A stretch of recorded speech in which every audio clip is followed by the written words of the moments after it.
Hello, my name is Ricky. I'm a private pilot. I just acquired my certificate in October of 2024 this year. I started my training last year in November.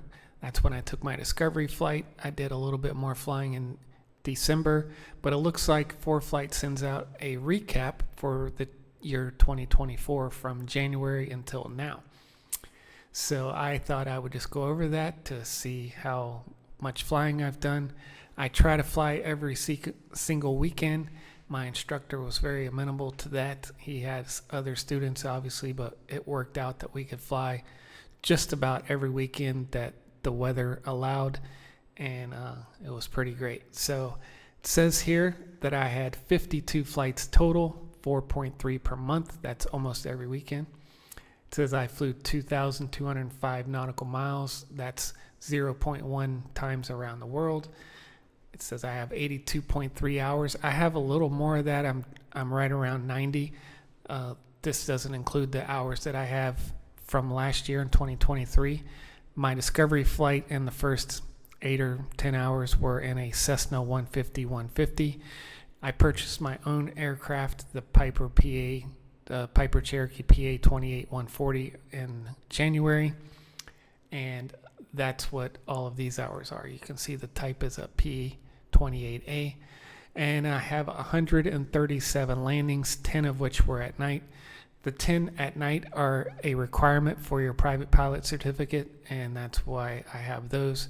I'm not really interested in flying at night with a single engine airplane unless it's absolutely necessary, and so that's why I only have the 10. And then it says my top airports are Luray and Newmarket.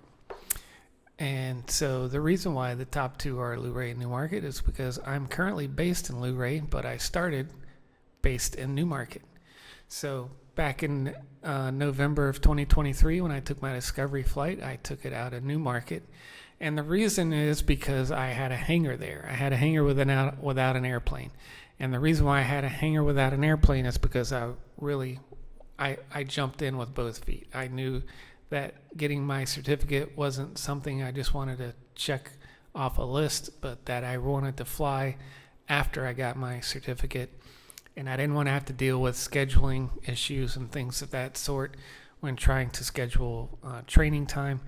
And so I started researching what all is involved with purchasing an airplane, and a lot of people online said you really want to put it in a hangar. But there are not a lot of hangars around in this area. I'm in Virginia. This is kind of the northern part of Virginia. So I live in Winchester. KOKV would be a great airport for me to be based out of, but there's a long waiting list there. I called them. I called this is Martinsburg, West Virginia. I called Front Royal. I called Luray. They didn't have anything at the time, but that's where I'm based now. That's a story for another video. And I saw a Facebook group that talked about Newmarket at the time of the posting. The runway had not been repaved yet. By the time I called them, it had a nice repaved runway, but the hangars are really not that great. But they're one step better than being parked out on the ramp. So I got the hangar. They had one left, and then went on to see if I could find an airplane, which I eventually did. So that's why I started off my training in Newmarket. So when I did my first cross country, I did it with an instructor, obviously, and I believe we flew from Newmarket up to Martinsburg, then back down to, I don't remember which airport this is, back over to Newmarket. The second one we did was for my nighttime requirements. So we started again at Newmarket. We flew to, this is Charlottesville, down to Roanoke, but then we came back to Luray. That's because the lighting at Newmarket is not in service. Newmarket is really sad because it's a really nice airport, or it could be if the owner just put a little tender love and care into it. It's got a nicely paved runway. It just needs some love and care. Let's just leave it at that. Then when I started doing my own cross countries, I had acquired a hangar around the April time frame, and I didn't get my medical cleared until around July. But in July, shortly after that, I made my solo cross country from Luray to Hagerstown, down to Martinsburg, down to Shenandoah, and back to Luray. I needed a few more hours, so my instructor sent me down to Farmville and back, and I think that completed my cross-country requirements for my private pilot certificate.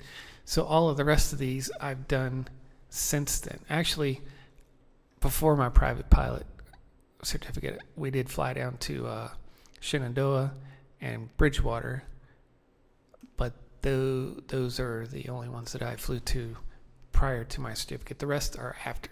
So I obviously wanted to fly to Winchester. They are building a brand new FBO in Winchester. When I landed there, though, it was not quite open. It was supposed to be open, or I assume it's open now. It was scheduled to be open December 1st. It's now December 17th. So I want to fly back there and check that out. And I've since also flown to Front Royal. I made a video about that. I flew there over the weekend and had to do a go-round. That was a fun and interesting flight. I flew down. This was my longest trip to date, down to see my sister in North Carolina, to KEQI. I don't remember the name of this airport. But Google Maps says it takes about 7 hours to drive down there. And the flight that I took with my little Cherokee only took me about 2.5 hours. So that was kind of fun. I was able to go down there and back in one day. And also, KFCI is in Chesterfield, and this is near, not Roanoke, Richmond. I took my wife here for her birthday. There's a video up about that. We had a lot of fun doing that. And those are all the places that I believe I've flown this year, and is captured in my 4-flight recap for 2024. So let's talk about New Year's goals, because that was great for 2024, but 2025 is right around the corner. So I'm currently studying for the written portion of my instrument rating, and I'd really like to get my instrument rating next year, 2025. The other thing I'd like to do is achieve up to 200 hours. So I'm at 82, and I need like 118 hours to go. Actually, less than that, 110 maybe, because I'm right around 90 hours in total, if you include the 10 hours from last year. So 200 hours and my instrument rating for 2025 would be amazing. That's what I'd really like to accomplish. If any of you have received your 4-flight recap for 2024, I'd really like to see what others look like. Have a great day.